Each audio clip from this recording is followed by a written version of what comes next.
and being in the Bears hoodie is pretty cool. And it's just, growing up and watching the Bears and rooting for them when we're not playing them type deal. So it's always been a thing for me to get back here, and the way it happened was pretty good. Welcome back to the offseason. We are coming at you now from Halas Hall, joined by the Bigs Media's Nicholas Moreano. And it's been a really busy day up here because we heard from every assistant coach, and really for the first time where we got to sit down and talk to all of them. Yeah, it was good to kind of be back in the building, but literally every single coach, we got a chance to speak to him today. All right, let's start with defensive coordinator Dennis Allen. You know, you lock up two key guys on that defense over the past week. First, you extend Kyler Gordon, then you extend TJ Edwards. So I had to imagine he's feeling very good with where this defense is at right now, given that those two guys are locked up. You bring in Grady Jarrett, and he spoke to Grady Jarrett and how much his experience is going to play on this defensive line and in this locker room. Well, yeah, I mean, when you talk about those three players specifically, there is experience with all of them now, and you talked about the versatility with Kyler Gordon. We heard Kyler Gordon potentially playing at safety, outside corner, and then obviously he plays a nickel as well as anybody in the league right now. So versatility comes to mind when you bring up Kyler Gordon, but also with TJ Edwards, talking to him a little bit about TJ, like the mind that he has to play the position in the middle, that's going to be huge for Dennis Allen and what he wants to do with this defense. All right, you kind of brought up that when he brought up finding Kyler Gordon a secondary position for him to play, I was surprised, I got to imagine, because like he's really, I don't want to say perfected, but he's made nickel his niche, right? And he's been really good at it. We've seen the corner blitzes. We've seen him be able to stop the run. He's everywhere. That's why they call him Spider-Man.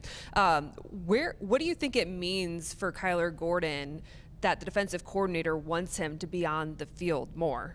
Well, I just think it speaks to the player that Kyler Gordon is. Like, obviously he's going to come in, when there's more wide receivers on the field, but his versatility to play the run, but also be that guy that can cover that person in the slot. You don't want him off the field. Right. And that's why you want to find other positions where he can be an impact player. But that just speaks volumes as to how Dennis Allen views Gordon and how Gordon could take his game to the next level. Let's get to the star of the show, Antwaan Randle. He makes his return home, and you could see the smile on his face, and he said it's just so cool to be wearing a Bears hoodie. Like, this guy grew up in Riverdale, was a stud athlete at Thornton Township High School. It was always his dream to be here. I could feel it coming from him. Oh, absolutely. I mean, just that pride to be in this building, like it was infectious, I would say, with Antwaan Randle. But I really enjoyed hearing him talk about accountability and how when there are things that are happening, you're not going to let that fester, like he said. So being able to identify some of those things,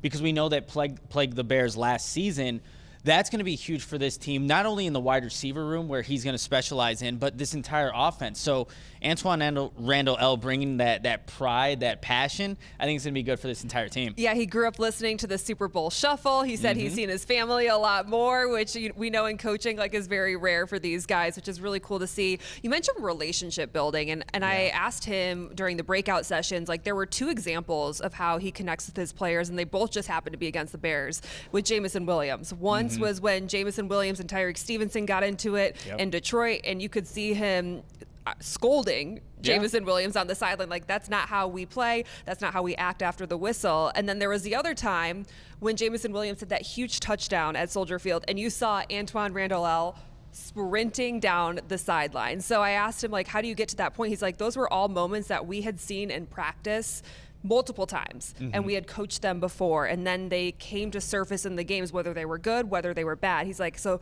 that's me pouring into them every day. And so you have to figure out how you coach each individual player. But for Jameson Williams, he was able to be tough on him, was also able to celebrate those moments, which I think is going to play well in this wide receivers room as well. And at first, it starts with establishing just the relationships with those guys. So before you even get into hard coaching or whatever that type of coaching that specific player needs, just getting to know the guy. And so Antwaan Randle, he said he called DJ first, then Rome, and just kind of just talking, person to person, not getting into the X and O's. So I think that's a veteran coach that knows what it takes to get the best out of his players. Yeah, someone who said he wants to be a head coach one day, obviously followed Ben Johnson here, where he said Ben Johnson has a chip on his shoulder, surprisingly, even though he's had the highest scoring offense the last 3 seasons.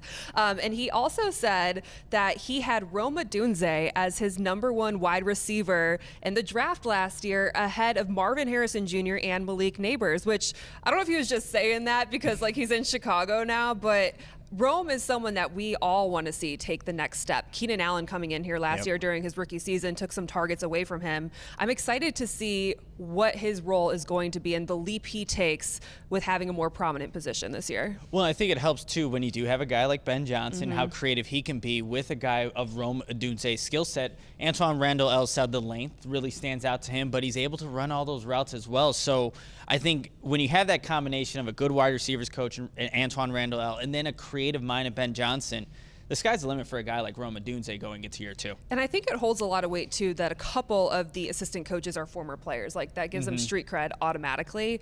That I think that was missing last year. Let's go to what happened. So we talked to all these coaches in the media room. It's a press conference setting, and then you break out, and they're all sitting there, and you can have more one-on-one, smaller conversations with them. Who did you talk to when we were in those breakout sessions? Yeah, it was kind of like speed dating a little bit there, really Cassie, where you're going table to table a little bit. But who's the most attractive name down there? Like, who's the hottest commodity?